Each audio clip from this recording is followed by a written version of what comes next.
Baik. Bismillahirrahmanirrahim. Assalamualaikum warahmatullahi wabarakatuh. Alhamdulillah wassalatu wassalamu ala Rasulillah.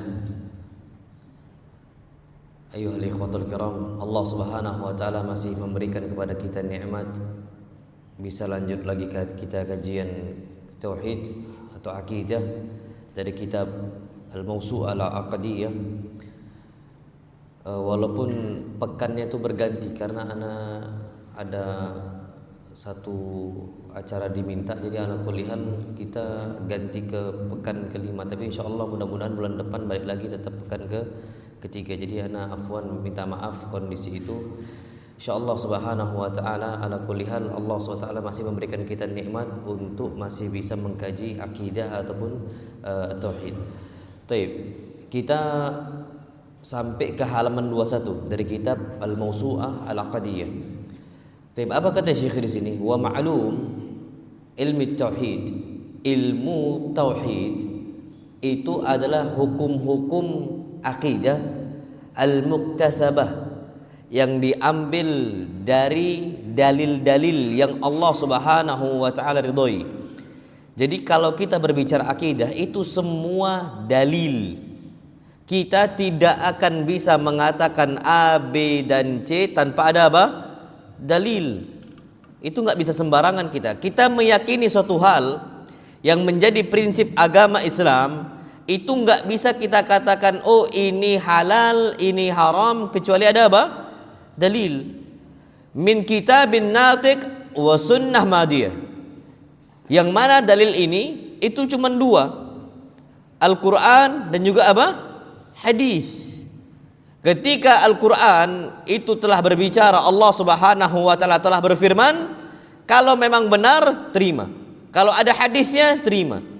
Makanya kalau seseorang mengatakan sebuah hukum dalam masalah akidah ataupun masalah fikih dan sebagainya, dia mengatakan suatu hal, kita akan katakan kul hatu burhanakum, berikan dalilnya, buktinya, hujjahnya. Kalau nggak ada, nggak akan kita terima. Nah, jadi tauhid itu mau nggak mau pembahasannya itu hanya dari Al-Quran dan juga sunnah Nabi kita Muhammad sallallahu alaihi wasallam. Dan bahkan Syekh sini mengatakan, dan poros utama dalam Al-Quran Al-Karim, Al-Quran Al-Azim, min fatihatihi, dari Al-Fatihahnya sampai kepada penutupnya, itu semua fi takriri ma'lumi tauhid. Semuanya itu untuk menetapkan ilmu apa? Tauhid. Jadi ala kulli hal Al-Quran Al-Karim itu dari awal Al-Fatihah sampai surat apa? An-Nas. Itu untuk menetapkan bahwasanya kita itu harus mentauhidkan Allah Subhanahu wa taala. Dan disebutkan di sini oleh Syekh Siddiq Hasan Khan rahimahullah. Beliau mengatakan, "I'lam, ketahuilah kalian, oleh kalian, anna Fatihatul Kitab, bahwasanya pembuka Al-Kitab Al-Aziz allati yukarriruha kullu muslimin, yang mana Al-Fatihah ini selalu diulang-ulangi oleh setiap kaum muslimin, fi kulli salatin marrat, dalam satu solat itu berkali-kali tergantung rakaatnya, itu satu solat saja berkali-kali diulangi." Apa kata beliau? Yang mana bahkan orang yang membaca Al-Quran Al-Karim mulainya juga dari Al-Fatihah, itu isinya Al-Fatihah itu ikhlasul tauhid. Bagaimana kita itu bisa apa? Memurnikan tauhid kepada Allah Subhanahu wa taala. Itu semuanya tauhid. Dan bahkan Masya Allah, permulaan Al-Fatihah Bismillahirrahmanirrahim, itu bagaimana kita meminta tolong kepada Allah Subhanahu wa taala. Tauhid. Makanya bahkan disebutkan dalam sebuah hadis Nabi kita Muhammad SAW mengatakan, kullu amrin dzibal, setiap perkara-perkara yang memiliki kepentingan ternyata tidak dimulai dengan bismillah fahuwa abtar au aqta, maka amalan tersebut sesuatu hal yang hilang keberkahannya. Banyak sekarang masalah-masalah yang dia nggak mulai dengan bismillah, nggak minta dengan Allah SWT pertolongan, habis sudah. Makanya Al-Quran Al-Karim isinya semua apa? Tauhid. Dan beliau mengatakan di sini, Masya Allah, wa tauhidu huwa fatihatul Quran, dan tauhid pembukanya Al-Quran Al-Azim, wa huwa khatimuhu, dan penutupnya juga tauhid. Dan beliau katakan di sini surat Al-Fatihah. Alhamdulillahi Rabbil Alamin. Segala puji milik siapa? Allah. Ketika kita katakan lillah, milik Allah Subhanahu wa taala, berarti satu-satunya yang berhak untuk disembah siapa? Allah Subhanahu wa taala. Rabbil Alamin.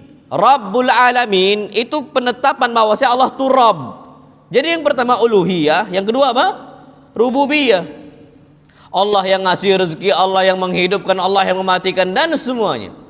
Ar-Rahmanur Rahim. Allah Maha Pengasih lagi apa? Penyayang. Ar-Rahman, Ar-Rahim itu tauhid apa? Asma wa sifat. Yang mau nggak mau kita mengatakan bahwasanya Allah adalah zat yang Maha Penyayang. Allah yang Maha Pengasih. Tapi muncul pertanyaan, apa sih beda Ar-Rahman, Ar-Rahim? Kalau kita kan artinya yang Maha Pengasih lagi apa? Maha Penyayang gitu kan. Kalau di Indonesianya nggak ada bedanya. Tapi dalam bahasa Arabullah, Arabiyah itu betul-betul apa? Daqiqah. Betul-betul teliti bahasa Arab. Beda-beda artinya. Ar-Rahman, Ar-Rahim. Walaupun dua-duanya ini nama Allah Subhanahu wa taala musyaqqun minar rahmah. Diambil dari kata ar-rahmah, kasih sayang. Beda artinya beda. Antum tahu Ar-Rahman, kata para ulama, itu adalah nama Allah Subhanahu wa taala yang mana Allah Subhanahu wa taala menyayangi atau mengasihi semua makhluknya.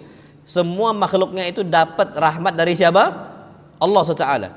Baik tanamannya, tumbuhannya, hewannya, muslimnya, hatta kafirnya dapat rahmat Allah Subhanahu wa taala dari nama apa? Ar-Rahman. Kalau seandainya mereka nggak dapat rahmat Allah SWT, nggak akan bisa mereka itu hidup sampai detik ini. Allah Subhanahu wa taala nggak akan berikan mereka makan, nggak akan berikan mereka minum, nggak akan dikasih rezeki oleh Allah Subhanahu wa taala. Tapi ketika mereka masih hidup saat ini, menunjukkan mereka dapat rahmat Allah Subhanahu wa taala. Ini asma wa sifat. Nah, kalau Ar-Rahim, ini rahmat Allah Subhanahu wa taala khusus untuk orang-orang apa? Beriman. Makanya Masya Allah, tidak ada kita itu mendengar istilah Bismillahirrahmanirrahim. Pernah nggak antum dengar itu? Bismillahirrahmanirrahim. Enggak kan? Kenapa? Karena rahmat Allah Subhanahu wa taala yang khusus untuk orang beriman di dunia atau akhirat? Akhirat. Makanya diakhirkan. Dan rahmat Allah Subhanahu wa taala yang didapatkan oleh muslim dan kafir di mana? Di dunia. Dan sedangkan dunia lebih dahulu dibandingkan apa? Akhirat. Makanya dengan hikmah Allah Azza wa Jal, itu semua kita akan mendengarkan Bismillahirrahmanirrahim, bukan Bismillahirrahmanirrahim. Itu hikmahnya. Jadi memang ada yang nanya, Ustaz, kok bisa ya Ar-Rahmanir-Rahim itu apa sih bedanya gitu? Apa sih bedanya? Dan bahkan itu ditanyakan, kenapa kok selalu Ar-Rahman Ar-Rahim, Ar-Rahman Ar-Rahim, kenapa enggak Ar-Rahim Ar-Rahman? Ternyata jawabannya memang bahwasanya Ar-Rahim itu Allah Subhanahu wa taala, rahmat Allah khusus untuk orang-orang apa? Beriman. Dan itu hanya didapatkan oleh orang beriman di akhirat apa? Nanti. Itu yang perlu kita ketahui. Wallahu a'lam bissawab. Baik. Dan di akhir penutup Al-Qur'an Al-Karim itu surat apa? An-Nas. Apa surat An-Nas pertama? Qul a'udzu birabbin binnas. Tauhid enggak itu? Tauhid Rabbnya manusia. Karena terkadang na'udzubillah banyak manusia ini yang tidak mentauhidkan Allah Subhanahu wa taala dengan tauhid rububiyahnya, akhirnya stres. Anak ditinggal wafat bapaknya. Banyak yang stres. Takut rezeki kemana, rezekinya hilang dan sebagainya. Istri ditinggal wafat oleh suaminya. Banyak yang bingung. Padahal qul a'udzu birabbin nas. Tuhannya manusia bukan bapaknya kita. Tuhannya kita bukan bapaknya kita, itu bukan. Tapi siapa? Allah. Tuhannya para wanita itu bukan suaminya, tapi siapa? Allah Azza wa Jal. Mau bapaknya meninggal kapan, suaminya meninggal kapan, dia nggak akan risau masalah rezeki. Kenapa? Qul, katakanlah wahai Muhammad, a'udzu birabbin nas. Kita ini berlindung kepada Rabbnya siapa? Manusia, Allah Azza wa Jal. Jadi ala kuliah pertama surat dari Al-Quran itu tentang tauhid, dan akhirnya juga tentang apa? Tentang tauhid.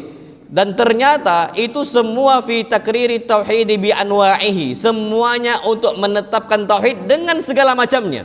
Tauhid rububiyah, tauhid uluhiyah, dan juga asma was sifat. Pak, Masya Allah, pembagian tauhid itu jangan antum katakan itu suatu hal yang bid'ah, bukan. Itu cuman untuk menggampangkan antum saja. Kalaupun antum tidak membagi tauhid dalam kondisi tahu rumusan itu, nggak usah lah antum tahu rumusan itu. Tapi antum meyakini dengan tauhidnya rububiyah, antum meyakini dengan tauhidnya uluhiyah, dan antum juga mengaplikasikan asma wa sifat itu dengan segi yang Allah inginkan, beriman kita. Walaupun kita itu tidak tahu rumus pembagian apa? Tauhid. Tapi kita yakini Allah Subhanahu wa taala Rabb kita, dan Allah ilah kita, dan Allah Subhanahu wa taala memiliki nama-nama yang harus kita imani. Itu sudah cukup. Jadi pembagian tauhid itu cuman untuk menggampangkan kita saja. Gampangnya kayak macam ilmu nahu. Zaman dulu apakah sudah ada nahu? Belum ada.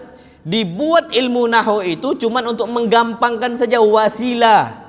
Tanpa antum mempelajari ilmu nahu, tapi antum berbicara bahasa Arab sesuai kaidahnya, sesuai uslubnya, sudah. Itu benar-benar seperti itu. Antum nggak tahu semisal i'rabnya A, B dan C gitu ya. Itu cuma untuk memudahkan saja. Gampang itu rumus gitu. Jadi ala kulli di sini Al-Qur'an Al-Karim semuanya itu untuk apa? Menetapkan tauhid dengan segala macamnya. Dan beliau juga katakan wa fi bayani huquqi tauhid. Dan Al-Qur'an Al-Karim datang kepada kita untuk menjelaskan hak-hak tauhid. Apa sih hak tauhid yang harus kita berikan untuk Allah Azza wa Jalla? Dan konsekuensinya, muqtadayatihi, konsekuensi. Jadi tauhid itu ada konsekuensi. Dan ternyata inilah masalah di masyarakat kita. Mereka mengatakan la ilaha illallah, tapi tidak tahu apa? Konsekuensi. Ujung-ujungnya Islamnya Islam apa? KTP. Sekedar penamaan klaim belaka. Antum tahu Abu Talib ketika mau meninggal, itu di sampingnya ada Abu Jahal. Nabi SAW datang dijenguk siapa? Abu Talib mau meninggal. Nabi SAW tawarkan kepada pamannya. Apa kata Nabi kita Muhammad SAW? Ya am, wahai pamanku, qul la ilaha illallah, katakanlah oleh engkau ucapan kalimat la ilaha illallah, tidak ada Tuhan yang berhak disembah kecuali siapa? Allah Azza wa Jal. Kalimatan uhajju laka biha indallah. Ini kalimat la ilaha illallah, aku akan bela engkau di hari kiamat di hadapan Allah Subhanahu wa taala dengan kalimat tadi. Abu Talib di sampingnya ada Abu Jahal. Kalau Abu Talib mengucapkan itu mau nggak mau, konsekuensinya dia harus tinggalkan agama siapa? Abdul Muttalib, bapaknya. Spontan apa kata Abu Jahal? Ya Abu Talib, wahai Abu Talib, hal targhabu an millati Abdul Muttalib? Apakah engkau membenci agama Abdul Muttalib dan engkau mau mengucapkan la ilaha illallah? Karena mau nggak mau kalau bertauhid itu ada istilah al-bara'atu minasyirki. Kita harus apa? Berlepas diri dari apa? Kesyirikan. Sekarang banyak orang muslim sholat dia 5 waktu, datang dia ke masjid, tapi masih nyembah apa? Selain Allah Subhanahu wa taala. Dia muslim masih pakai jimat, dia muslim masih pesugihan, dia muslim masih pakai pajang foto A foto B untuk melariskan makanan dia, dan seterusnya. Itu masih banyak antum jumpai aja di mana-mana. Dan yang naasnya lagi, na'udzubillah, kaum muslimin itu betul-betul darurat tauhid. Apa buktinya mereka nggak paham konsekuensinya? Dukun pun jadi imam sholat. Dukun jadi imam apa? Sholat. Dukun ini masih minta tolong kepada syaitan, masih minta tolong kepada jin. Karena modal sorban doang. Anak pakai sorban juga Pak, tapi kita beda ya, Masya Allah. Ini dia cuma modal sorban aja jadi imam apa? Masjid. Padahal dukun ini Masya Allah, muslim wala kafir? Muslim wala kafir dukun? Kafir. Jangankan dukunnya, yang datang ke dukun percaya ucapan dukun, jatuhnya apa kata Nabi kita Muhammad SAW? Man ataka hina. Siapa yang mendatangi seorang dukun satu saja dan dia bertanya, fasaddaqahu bima yaqul, ternyata dia mempercayai apa kata dukun tersebut, faqad kafara bima unzila ala Muhammad, maka dia telah kufur terhadap apa yang diturunkan oleh Allah kepada Nabi kita Muhammad sallallahu alaihi wasallam, kafir. Bahkan Masya Allah, sihir pun, sihir Yang namanya sihir, orang pakai sihir, dukun, perdukunan, peramal semuanya pakai sihir itu di zaman Nabi ada hukuman had. Dan bahkan Nabi kita Muhammad SAW mengatakan apa? Orang-orang tukang sihir itu darbatun bisayf, harus mereka tuh dipenggal kepalanya. Kalau di negara-negara Islam, masya Allah Pak, yang menerapkan syariat Islam, itu nggak akan ada dukun-dukun merajalela. Kalau di kita saat ini, karena nggak tahu konsekuensi saat ini, dukun, masya Allah, dimintai fatwanya, peramal dimintai fatwanya, di berbagai macam televisinya, acara televisi, bahkan di podcast-podcastnya, semua dukun ditanya, peramal ditanya, semua ditanya. Antum nggak asing mungkin zaman dulu, kalau kita mau tahu masa depan kita, ketik krek spasi sekian gitu kan, itu semua model itu ada. Perdukunan. Kenapa ini bisa merajalela? Karena mereka nggak paham dari apa? Muqtadayatut tauhid. Dari konsekuensi apa? Tauhid. Makanya mau nggak mau Al-Quran ini datang itu menjelaskan konsekuensi dari tauhid. Wa mukammilatihi. Dan Al-Quran Al-Karim datang untuk menjelaskan penyempurna tauhid. Jadi tauhid itu penting. Di dalam Al-Quran Al-Karim itu memang dibahas secara khusus oleh Allah Azza wa Jal. Dan beliau juga mengatakan, begitu pula yang namanya Al-Quran Al-Karim itu datang fi al-bisyarah, untuk memberikan kabar gembira mengenai ganjaran-ganjaran muwahhidin, orang-orang mentauhidkan Allah Subhanahu wa taala, fid dunya wal akhirah. Ganjaran yang mereka dapatkan di dunia dan juga di mana? Akhirat. Nanti akan Anda sampaikan kenapa sih kita harus kencangkan tauhid kita? Karena ganjaran itu banyak sekali, masya Allah. Pahala itu banyak sekali dari Allah Azza wa Jal, fid dunya wal akhirah, di dunia ataupun di akhirat. Dan beliau juga katakan di sini, masya Allah, dan Al-Quran datang fin nidharah, untuk memberikan apa? Mewanti-wanti umat dari bahaya dan hukuman apa? Orang-orang berbuat syirik. Kesyirikan itu antum jangan kira nggak ada hukumannya. Ada hukumannya fid dunya qabla al-akhirah. Di dunia sebelum di mana? Di akhirat. Dan ternyata kata beliau di sini, hidupnya Nabi kita Muhammad sallallahu alaihi wasallam dan dakwahnya Nabi kita Muhammad sallallahu alaihi wasallam itu rata-rata untuk menjelaskan hal ini. Dan bahkan Nabi sallallahu alaihi wasallam jelaskan dalam bentuk amalan beliau. Jadi beliau langsung praktekkan tauhid. Makanya orang-orang yang mengamalkan ilmu-ilmu kebal biar bisa kebal, yang aman dari pukulan orang dan sebagainya, wallah ada kadzab. Mereka ini orang-orang penipu. Mereka ini termasuk dajjal-dajjal kecil. Karena kata Nabi kita Muhammad sallallahu alaihi wasallam akan muncul apa? Dajjaluna kadzabun. Banyak dajjal yang pendusta. Tapi dajjal-dajjal ini masih kecil. Tapi antum tahu Pak ya, dajjal-dajjal ini banyak pengikutnya loh. Yang kecil tuh banyak pengikutnya. Antum tahu, bahkan yang ngikutin orang katanya bisa bahasa semut, bisa bahasa malaikat, bisa bahasa nabi, tapi semua bahasa itu sama. Semua maqali. Semua apa? Maqali. Itu pengikutnya banyak itu. Antum terbayang nggak gimana nanti ad-dajjal al-akbar? Dajjal yang paling apa? Besar. Ana udah nggak ragu, banyak pasti pengikutnya. Wa sadaqa Rasulullah sallallahu alaihi wasallam. Pasti Rasul itu jujur. Dah nggak mungkin dusta. Betul, yang dajjal kecil saja banyak nggak pengikutnya? Banyak. Makanya Nabi kita Muhammad sallallahu alaihi wasallam itu jelaskan dalam bentuk amal beliau. Lihat beliau. Ataunya ada ilmu kebal dan sebagainya. Nabi di hari Uhud, apa yang terjadi sama beliau? Kepalanya bocor, pecah kepala beliau sallallahu alaihi wasallam. Geraham apa? Patah. Saking sakitnya Nabi sallallahu alaihi wasallam untuk mencabut ini tombak di mulut Nabi kita Muhammad sallallahu alaihi wasallam, para sahabat itu mencabut tombak dari mulut Nabi sallallahu alaihi wasallam itu nggak pakai tangan, tapi pakai apa? Gigi juga.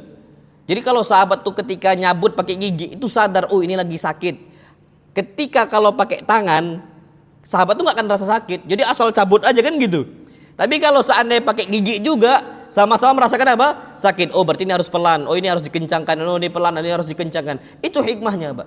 Lah Nabi prakteknya itu apa? Enggak kebal. Bagaimana mungkin kita ini merasakan apa? Merasa kebal, minta tolong sama jinnya dan sebagainya. Itu mustahil. Ini semua, Pak, praktek Nabi sallallahu alaihi wasallam atau perbuatan yang terjadi dialami oleh Nabi kita Muhammad sallallahu alaihi wasallam itu menjelaskan bagaimana makna-makna tauhid. Dan juga praktek Nabi sallallahu alaihi wasallam itu untuk menumpaskan semua materi-materi kesyirikan. Semua bentuk-bentuk kesyirikan. Dan Masya Allah, makanya Nabi sallallahu alaihi wasallam itu bahkan kalau mengirimkan salah seorang sahabat untuk berjihad ke sana, wasiat Nabi itu untuk menumpaskan kesyirikan. Dan bahkan salah satu ucapan Nabi kita Muhammad dalam hadis yang sahih untuk Ali ibn Abi Thalib, apa kata beliau? Ya Ali, wahai Ali, la tada' timthalan illa tamastah. Kalau engkau melewati yang namanya berhala-berhala patung, jangan engkau tinggalkan kecuali engkau sudah hancurkan semuanya. Wala tada' qabran musyrifan illa sawaitah. Begitu juga kalau engkau melewati kuburan yang ditinggikan, ratakan kuburan itu. Makanya dalam Islam meninggikan kuburan itu cuma satu apa? Jungkal. Kenapa konsekuensi tauhid itu seperti itu? Enggak meninggikan kuburan. Karena sekarang faktanya saat ini bentuk kesyirikan banyak menyebar ketika kuburan dia apa? Ditinggikan, disembah kuburan itu. Dan bahkan na'udzubillah, ana tuh melihat satu video, mereka itu menjadikan wasilah-wasilah berubah apa? Ahli kubur untuk menambah rezeki mereka. Bahkan anda tuh pernah lihat salah satu video, ini udah lama. Mereka berdoa di kuburan, ya Quddus, wahai Quddus katanya, sahil lana bil fulus katanya, mudahkan kami dapat apa? Fulus, yang merah yang halus-halus katanya. Itu ada videonya, antum cari, ya Quddus, mintanya di kuburan. Ini kuburan enggak ngaruh. Dia mau di kuburan, mau di masjid, ya lebih afdal di masjid. Makanya ada salah seorang talib, salah seorang pelajar dari Indonesia, berangkat ke Yaman. Berangkat ke mana? Ke Yaman. Ada salah seorang syekh itu lewat ke kuburan itu. Ternyata ada seorang talib yang belajar di sana, di kuburan baca Quran. Ditanya sama syekhnya, kenapa engkau ini baca Quran di sini? Kata dia mencari berkah. Apa kata syekhnya? Kenapa nggak baca di masjid? Ya saya mau mencari berkah di sini. Syekhnya bertanya, lebih berkah di masjid baca Quran atau di kuburan baca Qurannya? Lebih berkah mana? Dia jawab di kuburan. Masya Allah. Bahaya nggak itu? Bahaya. Masjid rumahnya siapa? Allah, keberkahannya udah pasti. Kuburan rumahnya siapa? Syaitan. Antum bayangkan Pak talbis iblis. Bagaimana iblis menipu umat manusia. Mereka lebih cinta dengan kuburannya dibandingkan apa? Masjidnya. Masjid-masjid sepi, kuburan ramai, na'udzubillah. Makanya Masya Allah, ini penting bagi kita untuk memperhatikan bagaimana amaliyahnya Nabi SAW. Yang beliau itu menjelaskan makna-makna tauhid, dan beliau menumpaskan segala bentuk kesyirikan yang ada. Syekhul Islam Ibnu Taimiyah rahimahullah, dinukilkan ucapan beliau. Beliau mengatakan, waqad kana an-nabiy sallallahu alaihi wasallam yuhaqqiqu hadha tauhid li ummatihi. Nabi kita Muhammad sallallahu alaihi wasallam itu telah mewujudkan tauhid ini untuk umatnya. Wa yahsimu anhum mawad syirki, dan beliau menumpaskan semua bentuk kesyirikan yang ada. Idh hadza tahqiqu qaulina la ilaha illallah. Karena itu konsekuensi kita mengucapkan la ilaha illallah. Jadi ada konsekuensinya, Pak. Ada konsekuensinya. Enggak bisa sembarangan. Kita berbuat tauhid, kita sholat kepada Allah 5 waktu, tapi masih datang ke kuburan. Apa yang terjadi? Sholat kita enggak akan bermanfaat. Nanti akan Anda sebutkan insyaallah. Kenapa? Ayat Allah setelah mengatakan la in asyrakta la yahbatanna amaluk. Nah, Allah berfirman untuk apa? Muhammad SAW. Untuk Nabi kita Muhammad SAW. Apa kata Allah? Wahai Muhammad, ini Allah yang berfirman untuk Nabi kita SAW. La in asyrakta, kalau engkau berbuat syirik, la yahbatanna amaluk, amal engkau akan batal semuanya. Berarti kalau kita mengucapkan la ilaha illallah, konsekuensinya berat. Mau nggak mau kita tinggalkan semua kesyirikan itu, nggak bisa nanggung. Ini kata beliau, Fa innal ilaha huwallazi ta'lahuhul qulub. Yang namanya ilah itu kapan hati kita condong ke sana untuk mentuhankannya, untuk menjadikannya sebagai ilah. Tapi kalau dia lebih condong ke kuburan, berarti dia jadikan kuburan sebagai apa? Ilah baginya. Kalau kita udah cinta dengan Allah Azza wa Jal, mau nggak mau hati kita hanya terpaut untuk siapa? Allah. Likamalil mahabbati wa ta'zim. Karena kita mencintai Allah dengan sempurnanya dan kita mengagungkan Allah dengan sempurnanya. Dan bahkan rasa takut dan harap cuman kita berikan untuk siapa? Allah. Antum tahu orang-orang bertauhid nih, Pak, tidak takut mati. Ini ajib.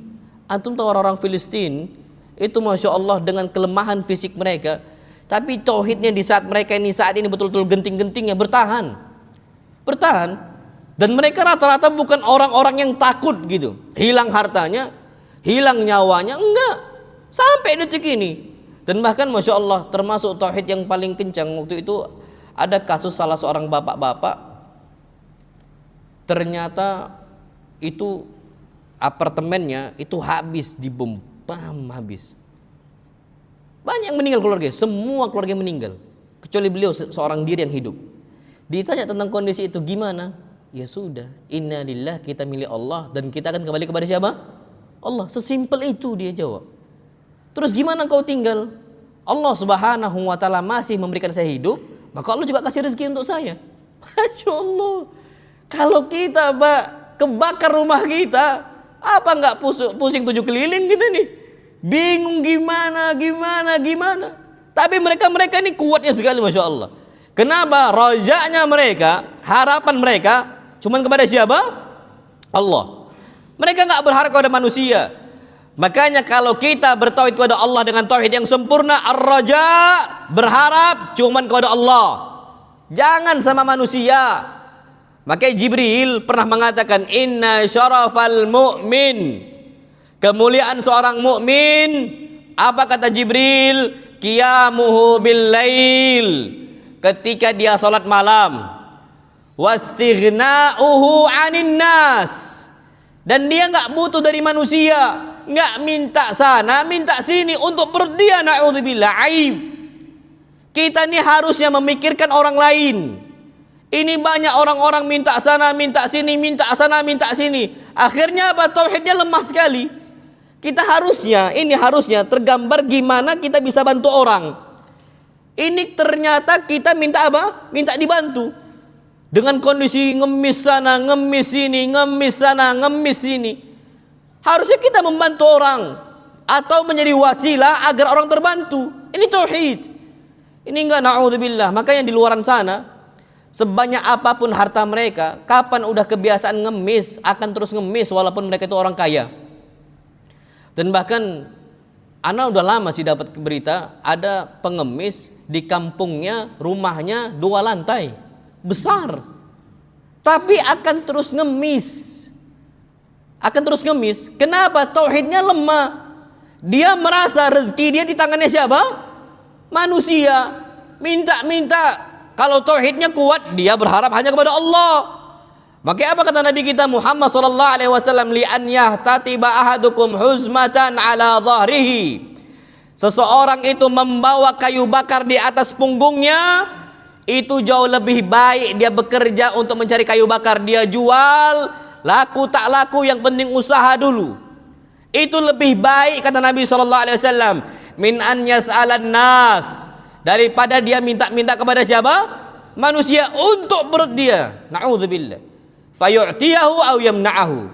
Jadi dia bisa dikasih atau bisa enggak dikasih. Ini aib. Mau dikasih ataupun enggak dikasih, kapan udah minta, untuk apa? Untuk pribadi dia, untuk perut dia, na'udzubillah. Itu aib, seaib-aibnya muslim. Kenapa? Tauhid dia berarti kurang. Wal khauf, dan juga dia takut hanya kepada siapa? Allah SWT. Dia enggak takut hilangnya harta, hilangnya dunia, biasa bagi dia. Itu yang perlu kita ketahui. Itu konsekuensi kalau orang sudah apa? Bertauhid dan mengkencangkan apa? Tauhid. Kemudian Masya Allah, kenapa sih kita harus kencangkan tauhid? Di sini beliau menyebutkan banyak perkara. Kenapa kita harus kencangkan tauhid? Yang pertama beliau sampaikan, annallah azza wa jalla talabahu. Kita wajib mengkencangkan tauhid kita karena yang nuntut itu Allah. bukan ustaz, bukan syekh, bukan alim ulama, bukan. Tapi yang memerintahkan kita untuk mengencangkan tauhid siapa? Allah Azza wa Jalla. Ustaz ini cuma menyampaikan saja. Antum jangan mentauhidkan Allah karena ustaz, bukan. Ustaz cuma menyampaikan. Wa illa aslinya secara hakiki yang memerintahkan kita bertauhid siapa? Allah Azza wa Jalla. Sama kayak muadzin yang manggil azan tuh hakikatnya siapa? Allah. Ala lisanil muadzin. Melalui lisannya siapa? Muadzin. Jadi kita nggak nganggap remeh nih panggilan azan. Kapan sudah azan, datang. Yang manggil siapa? Bukan muadzin. Yang manggil kita siapa? Allah Azza wa Jalla, nidaullah. Itu panggilan Allah Subhanahu wa taala. Makanya kata beliau di sini, yang memerintahkan kita untuk mengencangkan tauhid, yang nuntut adalah Allah Azza wa Jalla. Dan bahkan apa? Wa amara bihi kullu mukallafin. Allah memerintahkan agar kita bertauhid itu untuk setiap orang-orang mukallaf. Laki-lakinya, wanitanya, yang masih mudanya ataupun yang sudah tuanya, selama mereka mukallaf, mereka wajib apa? Bertauhid. Dan mereka wajib meninggalkan segala bentuk kesyirikan dan pelakunya. Dan bahkan Allah Subhanahu wa taala memuji orang-orang yang mendekatkan diri kepada Allah Azza wa Jalla bitauhid, dengan mentauhidkan Allah Subhanahu wa taala. Dan bahkan Allah memberikan apa? Ganjaran yang besar sekali. Di antaranya yang Allah janjikan pertama, yang Allah tuntut. Allah berfirman apa? Qala ta'ala, Allah berfirman, "Fa'lam," ketahuilah oleh kalian, "annahu la ilaha illallah." Ilmuilah oleh kalian bahwasanya tidak ada ilah yang berhak disembah kecuali siapa? Allah. Ketahuilah oleh kalian, ilmuilah oleh kalian. Kalau kita ilmui, ini kita akan betul-betul sadar betul. Karena ini perintah dari siapa? Allah Subhanahu wa taala. Dan bahkan Allah juga berfirman, "Qulu amanna billah." Katakanlah oleh kalian semua, amanna billah. Kami beriman kepada siapa? Allah Azza wa Jalla, wa ma unzila ilaina. Dan kami beriman terhadap apa yang diturunkan untuk kami. Untuk saat ini, kitab yang diturunkan untuk kita, kitab apa? Al-Quran. Imani semua isinya. Jangan ada satupun huruf yang kita tolak. Jangan ada satupun syariat yang kita tolak. Itu tauhid. Sekarang Masya Allah, orang tuh banyak menolak Al-Quran. Apa? Berupa apa? Syariatnya. Ikuti apa? Hawa nafsu. Banyak sekarang orang tauhidnya lemah. Dia nggak menjalankan syariat yang diturunkan dalam Al-Quran Al-Karim.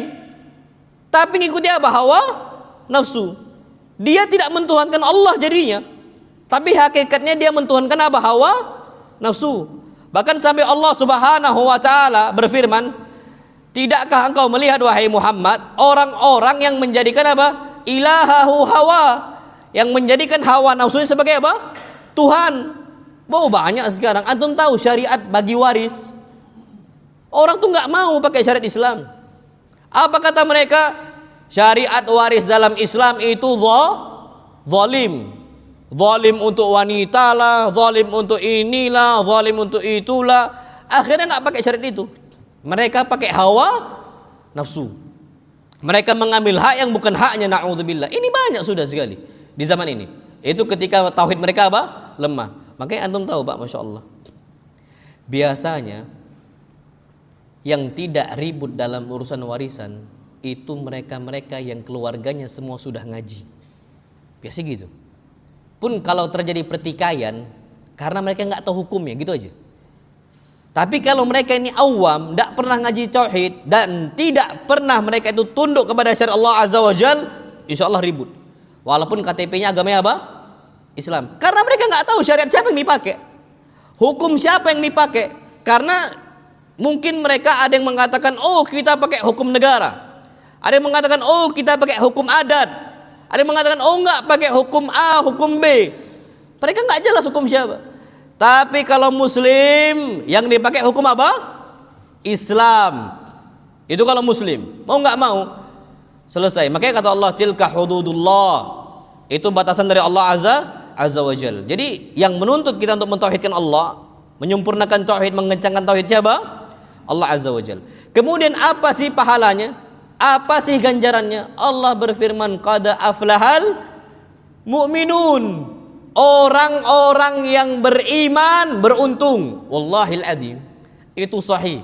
Semiskin-miskinnya orang kapan bertauhid, aman insyaallah. Beruntung dia. Beruntung. Dia ini kondisinya Allah Subhanahu wa taala jaga. Padahal ekonominya lagi hancur-hancurnya mungkin. Tapi ternyata siapa yang jaga? Allah Subhanahu wa taala. Loh, para sahabat Abu Hurairah kurang miskin apa? Abu Hurairah ini aslinya dari negara mana? Abu Hurairah dari mana? Dari negara mana? Bukan Mesir. Ad-Dausi. Daus dari kabilah mana? Ad-Dausi. Yaman. Dari negara Yaman datang ke Nabi kita Muhammad SAW di Medina. Itu tidak ada keluarga, karena keluarganya Abu Hurairah itu aslinya di mana? Di Yaman kebanyakan mereka. Datang Abu Hurairah ini, masya Allah, bukan orang yang kaya, bukan orang zumal yang punya harta yang banyak, enggak. Datang ke Nabi modal cuman nekat mau mengucapkan la ilaha illallah. Konsekuensi karena dapat apa? Dapat hidayah. Dapat hidayah. Abu Hurairah berangkat ke Nabi kita Muhammad SAW. Tinggalnya di mana? Di masjid Ashabu Suffah. Bahkan disebutkan orang-orang Ashabu Suffah yang tinggal di masjid, la ahla lahum. Mereka enggak ada keluarga, tidak ada harta, dan tidak ada yang menanggung mereka. Jadi mereka makan kapan ada yang ngasih baru makan. Tapi adakah mereka itu betul-betul khawatir? Enggak. Kalau lapar pasti manusia juga apa? Lapar. Tapi kalau sampai stres gitu ya, sampai stres. Kalau laporan ke Nabi belum makan, lapar itu wajar. Ya manusia mana yang enggak apa? Enggak lapar. Kita ini bukan malaikat. Kita ini apa? Manusia yang butuh apa? Makan. Abu Hurairah datang ke Nabi kita Muhammad SAW minta makanan. Tapi kalau sampai rezekinya hilang gitu ya, seakan-akan rezekinya enggak dapat rezeki, mustahil dari para sahabat. Kenapa kok bisa? Karena qad aflahal mu'minun. Orang-orang beriman apa? Orang-orang apa?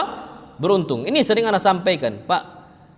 Antum lihatlah gaji-gaji ustadz yang di kampung-kampung sana.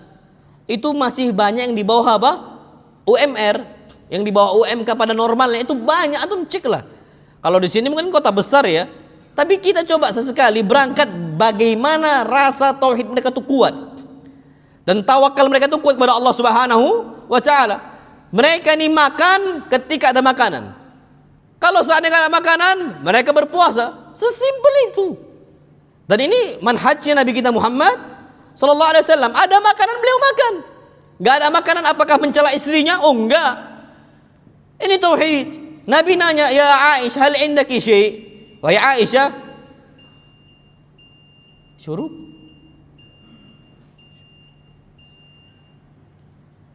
Ana minta waktu 10 menit lagi boleh ya? Masya Allah, afwan Pak, Masya Allah. Sempit banget memang waktu kita. Qadarullah, Masya Allah. Antum tahu tauhidnya Nabi kita Muhammad SAW datang ke Aisyah, datang nanya, hal indaki syai? Wahai Aisyah, ada enggak makanan yang bisa saya makan? Engkau udah siapkan? La ya Rasulullah, enggak ada ya Rasulullah. Apakah Nabi mencela Aisyah? Oh enggak. Apakah Nabi kita Muhammad SAW mencela Allah Azza wa Jalla, ngedumel? Enggak sama sekali. Apa kata Nabi kita SAW? Karena tauhid yang kuat, idzan ana shaimun. Kalau kayak gitu, saya apa? Puasa. Sesimpel itu. Coba kita sarapan enggak dihidangkan sama istri, apa tak marah kita? Bahkan kadang-kadang na'udzubillah, orang-orang awam tuh bahkan bisa mendiamkan istrinya ketika istrinya apa? Tidak bisa masak karena enggak ada yang bisa dimasak. Padahal sebenarnya istrinya enggak salah. Kenapa? Tergantung donaturnya. Siapa donaturnya? Suaminya lah. Kalau seandainya donaturnya kenceng duitnya, ada tuh makanan kan gitu. Ini kadang-kadang, makanya Masya Allah ya, ada anak lihat tuh di jalan, di jalan tuh tulisan di jalan tulisan gini, manusia yang paling buruk udahlah miskin, tidak sholat lagi. Udahlah miskin, nggak bertauhid. Ini apa kata Nabi SAW? Ail mustakbir, udahlah miskin, sombong pula. Itu ada orang kayak gitu. Jadi dia udahlah nggak ada duit, dia nggak ngasih duit ke istrinya, marah pula sama istrinya, malah pula kepada Allah. Tapi kalau tauhidnya kuat, semiskin-miskinnya kita, nggak akan kita marah kepada Allah Azza wa Jalla. Ini idan shaim. Saya apa? Berpuasa. Dan tauhidnya Nabi SAW dalam masalah itu udah ma'ruf, terkenal. Bahkan apa kata Aisyah radhiyallahu anha? Ma syabi'na. Kami nggak pernah kenyang. Ini Aisyah ngomong. Tapi apakah mereka istri-istri Nabi itu ngedumel kepada Nabi? Oh enggak. Ini istri-istri salihah. Istri-istri salihah. Ma syabi'na. Kami nggak pernah merasakan kenyang. Ini Aisyah cerita agar menjadi pelajaran untuk umat setelahnya. Sampai kapan? Hatta yalhaqa billah. Sampai Nabi meninggal berjumpa dengan Allah Azza wa Jal, baru kami bisa kenyang. Masya Allah. Jadi halangan Aisyah dan istri-istri Nabi sehingga nggak bisa kenyang. Sebabnya apa? Nabi kita Muhammad SAW. Kenapa harta Nabi SAW itu banyak diberikan untuk umat Islam? Makanya Masya Allah ya, seandainya kita hidup di zaman Nabi kita Muhammad SAW dan kita menjadi sahabat beliau, ana yakin kita akan merasakan jasa baik Nabi SAW berupa harta beliau. Wallahil Pak, kita 1400 tahun nih terpisah dengan Nabi kita Muhammad SAW. Jasa baik beliau itu besar sekali. Besar sekali jasa baik Nabi SAW. Harta beliau habis untuk apa? Untuk umat. Beliau bukan orang miskin, beliau ini orang kaya. Tapi seakan-akan miskin gara-gara apa? Tauhid. Ngasih sana, ngasih sini, ngasih sana, ngasih sini. Bahkan di rumah Nabi SAW ada 1 dinar. 1 dinar itu 4 gram emas, lebih sedikit. Anggaplah 4 gram emas. 1 gram sekarang berapa juta? 2 juta ya. Berarti kalau 4 gram itu berapa juta total? 8 juta kan? 8 juta. Anggaplah 8 juta. Ada 1 dinar, Nabi lihat sallallahu alaihi wasallam. Nabi langsung ngomong ke Aisyah, "Akhriji. Ini dinar, keluarkan." Kenapa? Fa inni la uhibbu an tamurra alayya 3 layal. Aku enggak suka lewat bagi saya 3 malam. Dinar ini masih di sini. Sedekahkan, keluarkan wahai Aisyah. Tabungan, enggak ada Nabi SAW tabungan. 1 dinar 8 juta pun dikeluarkan harus habiskan. Tauhid enggak itu? Tauhid. Sekarang betapa banyak orang-orang nabung karena takut masa depan. Antum nabung boleh, untuk umrah boleh, untuk haji boleh, untuk pendidikan anak boleh, itu boleh. Tapi kalau nabung karena alasan takut masa depan, ittaqillah. Kalau nggak ada tujuan, ittaqillah. Seakan-akan Allah nggak ngasih apa? Rezeki. Seakan-akan Tuhan kita yang sekarang beda dengan Tuhan kita masa depan. Itu bahaya sekali. Itu bahaya. Berarti tauhid kita tidak apa? Tidak kencang. Kalau Nabi kita Muhammad SAW nggak ada istilahnya kayak itu. Keluarkan, keluarkan, keluarkan, keluarkan. Ini tauhid. Makanya apa? Qad aflahal mu'minun. Orang-orang yang beriman itu beruntung di dunia sebelum di mana? Sebelum di akhirat. Dan bahkan disebutkan sini wa qala taqaddasat asma'u. Dan Allah Subhanahu wa taala juga berfirman, Rabbana innana sami'na munadiyan lil iman. Orang-orang beriman mengatakan, ya Allah, kami mendengar seorang penyeru, seorang nabi yang mengajak kami untuk beriman. Apa ucapan nabi tersebut? An aminu bi rabbikum fa amanna. Berimanlah kalian kepada Rabb kalian. Fa amanna. Ya Allah, kami terima seruan itu, maka kami beriman. Rabbana faghfir lana dzunubana. Ya Allah, maka ampunkanlah segala kesalahan kami, semua dosa-dosa kami ampunkanlah ya Allah. Wa tawaffana ma'al abrar, dan wafatkanlah kami bersama orang-orang yang apa? Yang baik. Apa kata Allah ujungnya? Fastajaba lahum rabbuhum. Allah terima doa mereka, Allah kabulkan. Apa faedahnya? Orang yang bertauhid itu sering sekali doanya dikabulkan oleh Allah Azza wa Jalla.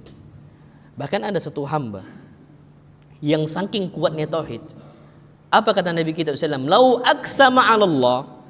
Kalau seandainya dia bersumpah atas nama Allah Azza wa Jal, dia memohon kepada Allah Azza wa Jal, la abarrahu.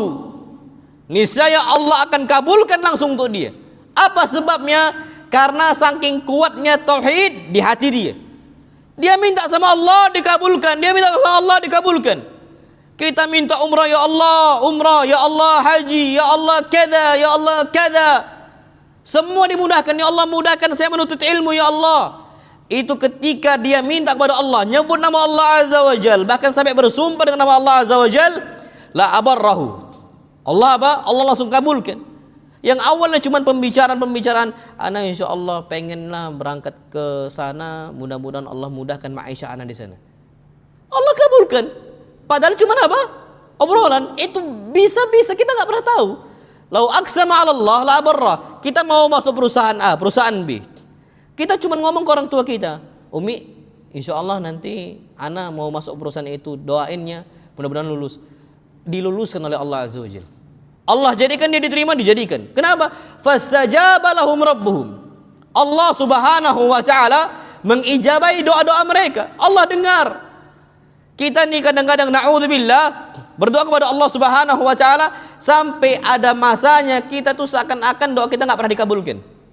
Orang minta anak, belum juga dikasih, akhirnya merasa futur untuk berdoa, malas untuk berdoa. Nabi Ibrahim, masya Allah, tauhidnya kencang-kencang, belum dikabulkan, nggak masalah bagi apa? Bagi Ibrahim ini tauhid. Tapi antum tahu pahalanya, masya Allah. Beruntung Nabi Ibrahim, beruntung. Apa doa Nabi Ibrahim yang sering diucapkan minta anak soleh? Apa doanya? Nabi Ibrahim, Rabbi habli minas salihin, ya Allah kasih kepada saya anak yang saleh. Beliau katakan Rabbi habli minas salihin, ya Allah kasih saya anak yang saleh. Taib. Ini enggak dikabulkan oleh Allah sampai 86 tahun atau 84 tahun. Ala-kulli 80-an tahun. Ibrahim umur 80-an tahun baru Allah kasih apa? Anak. Ternyata antum tahu anaknya Nabi Ibrahim bukan sekedar yang soleh saja, tapi apa? Nabi plus Rasul pula. Makanya gelar Nabi kita Muhammad Nabi Ibrahim alaihi salam apa? Abul Anbiya, bapaknya para Nabi. Nggak usah jauh-jauh. Antum tahu Nabi Yusuf? Nabi Yusuf nih gelarnya apa? Al-Karim, Al-Karim, Al-Karim, Al-Karim. Orang mulia, anak orang mulia, anak orang mulia, anak orang mulia. Siapa? Yusuf, Ibn Ya'qub, Ibn Ishaq, Ibn Ibrahim. Ini semua anaknya Nabi Ibrahim. Dan bahkan Bani Israel. Bani Israel ini Bani siapa? Bani Ya'qub. Bani Ya'qub Ibn Ishaq, Ibn Ibrahim. Banyak dari mereka berupa apa? Nabi. Nabi Isa dari Ishaqnya, Nabi Muhammad SAW dari apa? Ismail. Semua Nabi. Banyak sekali Nabi, Masya Allah, dari keturunan Nabi Ibrahim. Padahal mintanya apa? Rabbi habli minas salihin, minta anak yang soleh. Ujiannya nggak dikabulkan oleh Allah. Kita kadang-kadang na'udzubillah merasa futur, 5 tahun belum dapat anak, 6 tahun belum dapat anak, akhirnya nggak mau doa lagi. Ini nandakan iman kita kurang kuat kepada Allah Subhanahu wa taala. Tapi kalau dia bertauhid, nggak masalah bagi dia. Dapat nggak dapat tetap untung dia. Makanya Umar bin Khattab radhiyallahu taala mengatakan, la yahummuni, tidak menjadi beban bagi saya, pikiran saya untuk dikabulkan doa saya, enggak. Tapi gimana saya tetap istiqomah untuk apa? Berdoa. Itu intinya. Itu kalau orang sudah apa? Mentauhidkan Allah Subhanahu wa taala. Tapi insya Allah Allah kabulkan, Allah kabulkan.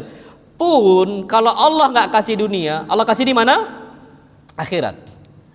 Makanya insya Allah orang-orang yang sudah masuk di alam akhirat, di surga nanti, dia kapan pengen punya anak, Masya Allah, dia akan Allah kasih anak, istrinya tidak hamil, istrinya dalam kondisi tidak pernah merasakan sakitnya apa? Lahiran. Nikmat nggak itu? Allah nikmat banget loh. Hamil kita berapa bulan? Istri kita berapa bulan? 9 bulan. 9 bulan tuh Masya Allah, wahnan ala wahnin, kata Allah. Berat di atas keberatan. Berat itu. Itu ternyata 9 bulan, nggak sampai nunggu 9 bulan Allah langsung kasih. Jadi kalau Allah nggak kasih di dunia, Allah kasih di mana? Di akhirat. Nikmat terbesar. Itu tauhid. Jadi kalau udah orang bertauhid, mau cobaan kayak mana pun, nanti akan Anda sebutkan juga, cobaan gimana pun itu nggak akan berpengaruh. Kalau tauhidnya apa? Kencang. Nah, wallahu a'lam bishawab. Kemudian udah 10 menit ini Pak. Biasanya syuruk sampai jam berapa? Sampai syuruk ya? Habis subuh ini biasanya sampai syuruk aja. Anda menyesuaikan sampai sini aja, sampai syuruk ya? Atau sampai 6:30? Biasanya sini sampai apa? Syuruk ya? Ayo, taib. Kita cukupkan sampai sini insyaallah. Insyaallah mudah-mudahan Anda bisa lagi, Anda berharap mudah-mudahan bisa lah. Ini karena penting ini, Pak. Kenapa kita harus mentauhidkan Allah Subhanahu wa taala. Taib. Wa sallallahu nabiyana Muhammad, yang benar datangnya dari Allah Azza wa Jal dan yang salah datangnya dari anak pribadi syaitan, dan ana berlindung dari kesalahan tersebut. Wa sallallahu nabiyana Muhammad subhanakallahumma bihamdika asyhadu an la ilaha illa anta astaghfiruka wa atubu ilaik. Assalamualaikum warahmatullahi wabarakatuh.